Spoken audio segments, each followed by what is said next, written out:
नमस्कार दोस्तों 1962 की जंग में भारत हार गया था, सब जानते हैं इस बात को। लेकिन 2024 में चाइना ने खुद अपने मैप्स में मान लिया कि उसने 972 वर्ग किलोमीटर का इलाका भारत को वापस दे दिया, बिना एक गोली चलाए और बिना किसी जंग के। भारत ने वो हासिल कर लिया जो 60 साल से दोस्तों इम्पॉसिबल माना जा रहा था, और यह किया गया था ऑपरेशनल स्नो लेपर्ड के जरिए। दोस्तों, चाइना के नक्शों में सबसे बड़ा कबूलनामा हाल ही में सामने आए चीनी सरकारी नक्शे में दरअसल वहां पर एक चौंकाने वाला तथ्य सामने आया है। चाइना खुद इस बात को एक्सेप्ट कर रहा है कि ईस्टर्न डेप्सांग प्लेन्स में करीबन 972 वर्ग किलोमीटर का इलाका अब भारतीय सेना की लाइन ऑफ पेट्रोलिंग के अंदर आ चुका है। दोस्तों, ये इलाका चाइना के अपने परसेप्शन वाली एलएसी के पूर्व में और 1962 युद्ध के बाद से चीनी कंट्रोल में माना जाता था, यानी कि चाइना के पास ये था। लेकिन दोस्तों, 2024 के डिसएंगेजमेंट एग्रीमेंट के बाद चाइना को पीछे हटना पड़ा। दोस्तों, 1962 की अगर मैं बात करूं तो भारत को उस दौरान डेप्सांग, अक्साई चीन और कई फॉरवर्ड एरियाज खोने पड़े थे। चाइना ने दोस्तों यूनिलैटरल सीज फायर के बाद अपनी मनचाही एलएसी बना ली और भारत दशकों तक सिर्फ प्रोटेस्ट करता रहा, लेकिन ग्राउंड रियलिटी कभी बदली नहीं।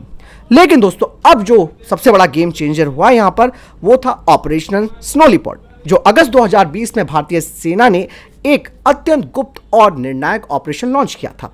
ऑपरेशन स्नो लेपर्ड की अगर मैं बात करूं तो इस ऑपरेशन के तहत भारतीय सैनिकों ने डेप्सांग सेक्टर में चीनी सप्लाई रूट्स के सामने क्रिटिकल हाइट्स और चोक पॉइंट्स पर परमानेंट टैक्टिकल पोजीशन बना ली, और ये सब हुआ बिना गोली चलाए। दरअसल अब आपके मन में सवाल आ रहा होगा कि चाइना घुटनों पर आया कैसे, क्योंकि पहली बार पीएलए की फॉरवर्ड मोबिलिटी यहां पर ब्लॉक्ड हो गई थी। डेप्सांग में चाइनीज पेट्रोल रुक गया, स्ट्रैटेजिक डेप्थ खतरे में उनकी पड़ गई और लॉजिस्टिक नाइटमेयर उनके लिए सब कुछ बन गया, क्योंकि भारत के पास नेगोशिएशन का रियल लेवरेज यहां पर आ गया था। अब दोस्तों, डिसएंगेजमेंट के बाद असली जीत भारत को मिली अक्टूबर 2024 में। भारत चाइना के बीच जो डिसएंगेजमेंट समझौता हुआ उसके तहत चाइना को पीछे हटना पड़ा और भारतीय सेना को पेट्रोलिंग पॉइंट 10, जिसे PP10 कहते हैं, PP11, PP11A, PP12, PP13 तक ऑफिशियली एलओपी मिल गई। यानी कि वो इलाका जो चाइना 60 साल से अपना मानकर बैठा था, आज भारत के पेट्रोल अधिकार में आ चुका है। ये कुल एरिया जैसे मैं बता रहा हूं 972 यानी कि 972 वर्ग किलोमीटर है। यहां पर दोस्तों, चाइना को सबसे बड़ा यहां पर मानसिक झटका भी लगा। आज भी पीएलए एनालिस्ट इस बात को समझ नहीं पा रहे कि 1962 में हारा हुआ देश 2024 में हमारे एलएसी के अंदर कैसे पेट्रोल कर रहा है, क्योंकि ये कोई सैन्य नहीं, यानी कि मिलिट्री नहीं, बल्कि स्ट्रैटेजिक ह्यूमिलिएशन है।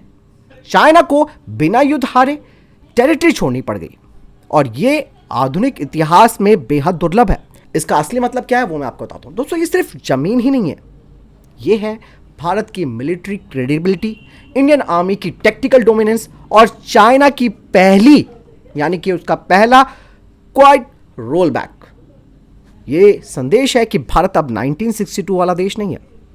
चाइना ने 1962 में जमीन ली थी, लेकिन 2024 में भारत ने इतिहास बदल दिया। ऑपरेशन स्नो लेपर्ड ने यह साबित कर दिया कि मॉडर्न युद्ध केवल मिसाइलों से नहीं बल्कि पोजिशनिंग, पेशेंस और प्रेशर से जीता जाता है, और इस साइलेंट वॉर में भारत ने वो हासिल कर लिया जो 60 साल तक इम्पॉसिबल माना जा रहा था। फिलहाल दोस्तों, इस बारे में आपको क्या लगता है कमेंट सेक्शन में लिखकर जरूर बताइएगा, क्योंकि दोस्तों, जब आपने देखा होगा गलवान की हिंसा हुई थी उसके बाद भारत की जो पोजीशन थी वो काफ़ी ऑफेंसिव मोड पर आ गई थी।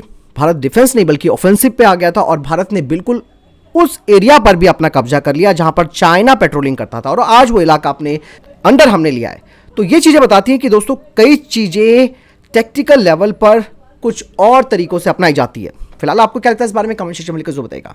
मिलता हूं वीडियो के साथ। नमस्कार, जय हिंद, वंदे मातरम।